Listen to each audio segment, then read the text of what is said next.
जय हिंद दोस्तों। आज मैं ही नहीं, सारा हिंदुस्तान अपने को बहुत ही गर्वान्वित महसूस कर रहा है। जानते हो क्यों? क्योंकि हमने एक ऐसे प्रधानमंत्री को चुना है जो जन जन की भावना को समझता है, जनमानस के लिए काम करता है। चाहे वो फौजी हो, चाहे वो सिविलियन हो, चाहे वो प्राइवेट सेक्टर में हो, वो प्रत्येक हिंदुस्तानी की भाषा बोलते हैं और हिंदुस्तान के लिए ही काम करते हैं। कल जब हमारे प्रधानमंत्री श्री नरेंद्र मोदी लद्दाख में गए गलवान के वीरों से मिलने के लिए, जिन्होंने चाइना के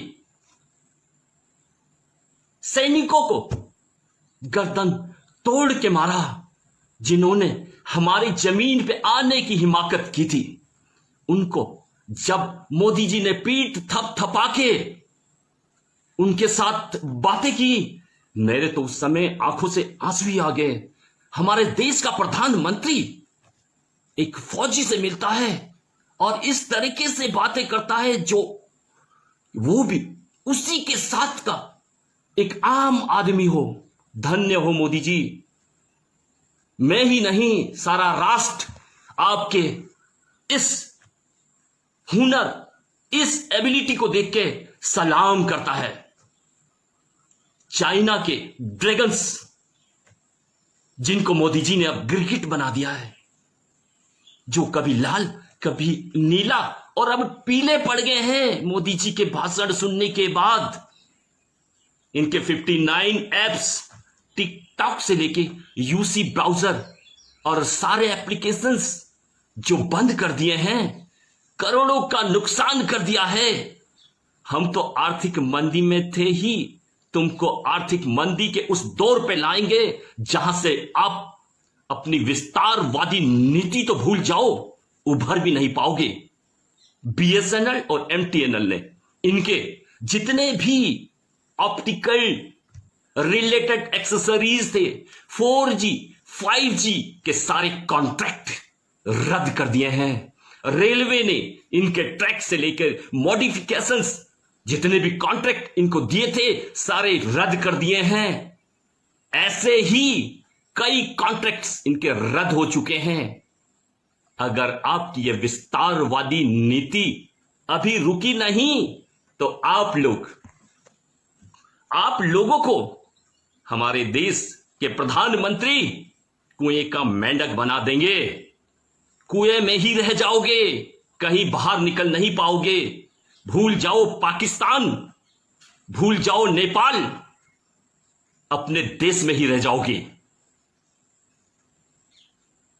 नेपाल के हुक्मरानों, हमारे साथ आपका वर्षों से संबंध है, रोटी बेटी का संबंध है। नेपाल की जनता ये सब देख रही है, भारत की नेपाली जनता ये सब देख रही है। नेपाल के हुक्मरानों, प्रधानमंत्री ओली को जल्दी से जल्दी चाइना पहुंचा देना, क्योंकि यह चाइना से ही सब कुछ लेकर आप लोगों को बेचने के फिराक में है, देश को बर्बाद करने के फिराक में है। ऐसा मत होने देना। हिंदुस्तान का हर वासी आपका भाई है, आपके साथ है। इस चाइनीज हुक्मरानों से कोई उम्मीद मत करना।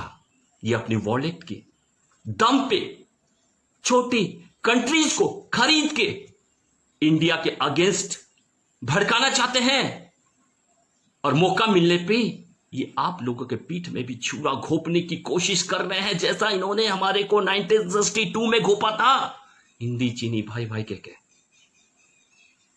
ऐसा मत होने देना।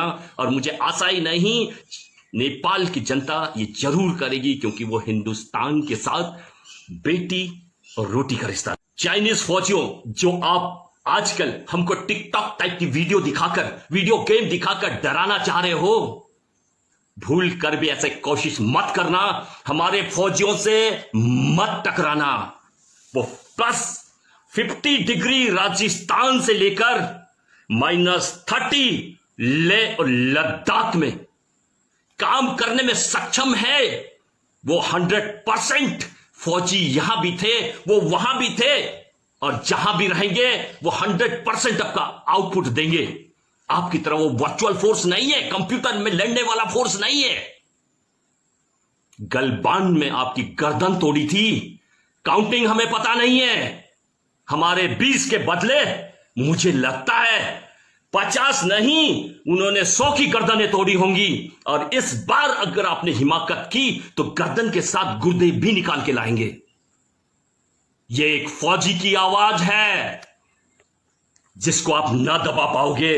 रिटायर्ड है फिर भी इतना दम है, अगर मैं एक हुंकार भर दूं तो वहीं पे गिर जाओगे। ऐसे ही हमारे सैनिकों की हुंकार है, आवाज में दम है। प्रधानमंत्री 69 के हैं, लेकिन उनकी हुंकार सुन के कल सब पीले पड़ गए थे। अब हमारे देश का एक एक जवान उठ के आएगा और आपके साथ जवान नहीं, लड़ाई करने के लिए आएगा। और वो लड़ाई 1+1 2 मिलके 11 को मारने के लिए होगा। इसलिए अब अपनी विस्तारवादी नीति को वहीं पे छोड़ दो। कुएं के मेंढक हो, कुएं में ही रहो। गिरगिट की तरह रंग बदलना हमको मत दिखाओ। लाल से नीला और नीले से पीले पड़ जाओगे, हिंदुस्तान से टकराओगे, चूर चूर हो जाओगे। रसिया हमारे साथ है, अमेरिका हमारे साथ है, जापान हमारे साथ खड़ा है, और हमारा दोस्त इजराइल तो हमेशा ही हमारे साथ है। हमसे मत टकराना, यही मैं आपसे कहने आया हूं। और भारत के हर वासी का यही कहना है, हम शांति के दूत हैं। हम नहीं चाहते कोई हमसे डरे, मगर हम पे भी ना कोई हमला करे। हम अमन के पुजारी, अमन चाहते हैं, जान दे नहीं देंगे, जान ले लेंगे अपनी वतन के लिए। इसी के साथ